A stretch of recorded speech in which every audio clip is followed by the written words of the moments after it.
En Mega Noticias TVC nos hemos dado a la tarea de documentar los problemas de acceso a la justicia que sufren las mujeres víctimas de violencia de género y donde las autoridades han demostrado carecer de una perspectiva de género en su actuación.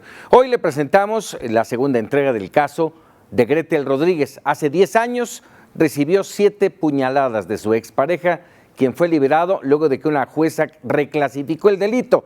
A pesar de que el tema llegó hasta la Suprema Corte, Gretel no ha conseguido justicia.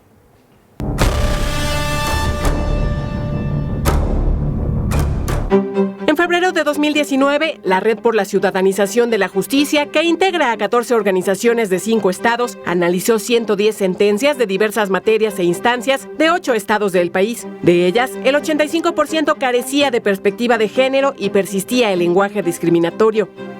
El estudio, denominado No es Justicia, demuestra que de 8 criterios que evaluaron, ninguna sentencia cumplió un criterio de 6 en una escala de 10. Dentro de los aspectos evaluados, destaca que tanto los jueces, a la hora de valorar los hechos que se presentan ante los juzgados, incorporan o no la perspectiva de género. En el 70% de los casos, la valoración de pruebas no se realizó con perspectiva de género, y en el 69%, las personas juzgadoras no identificaron las situaciones de riesgo para las mujeres y no dictaron las órdenes de protección necesarias. Asimismo, el 85% de las sentencias o resoluciones judiciales no consideraron la manera en la que influyeron los estereotipos de género o las características de identidad de las personas involucradas. En el estudio se concluye que la forma tradicional de impartir justicia no ha cambiado en México y el lenguaje discriminatorio persiste en las resoluciones judiciales.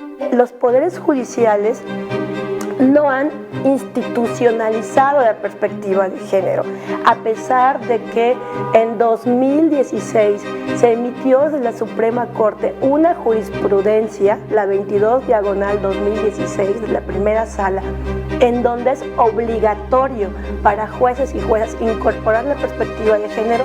A pesar de contar con un amparo y diversos medios de impugnación que aún estaban corriendo, Germán Alín Ortega Hernández, agresor de Gretel, fue puesto en libertad tras un año, 8 meses y 25 días de prisión, cuando por las lesiones provocadas debía haber estado en la cárcel entre 7 y 20 años. Ella solicitó medidas cautelares a la Procuraduría de Justicia de Mérida, pero nunca se le otorgaron. Lo que yo hice fue ir a la entonces Procuraduría de Yucatán a pedir que por favor me otorgaran medidas cautelares, medidas de protección. Nunca nadie me recibió. Nadie quiso otorgarme ninguna medida ni nada. Gretel consiguió que la Suprema Corte atrajera su caso y determinó que se le debía otorgar el amparo y la protección de la justicia. Sin embargo, ni siquiera de esa manera lo logró, pues el Tribunal Superior de Justicia de Yucatán volvió a determinar que se trató solo de lesiones simples. Hay una gran dificultad por sentir empatía, incluso por lograr comprender qué ha significado para las víctimas pasar por todo esto, sino que tampoco han sido suficientes los cursos, las capacitaciones.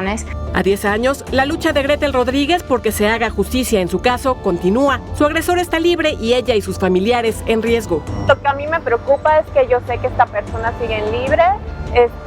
Muchas veces, justamente cuando estaba en programas de televisión al aire o programas de entrevistas en radio al aire, esta persona llamaba para amenazarme, entonces no es como que el peligro haya terminado para mí. Aún sigo buscando justicia y la voy a buscar por todos los medios. Han pasado 10 años y así tengan que pasar 20 y tengan que terminar en la Corte Interamericana o en el Comité CEDAW, lo voy a hacer. Entonces estamos ante una justicia que no repara el daño, una justicia que no protege a las mujeres en situación de violencia, una justicia que, como no ha sabido leer los hechos a la luz del género, lo que hace es discrimina, abandona, desprotege, y lo que al final termina haciendo la justicia es perpetuando y validando las situaciones de violencia que vivimos las mujeres.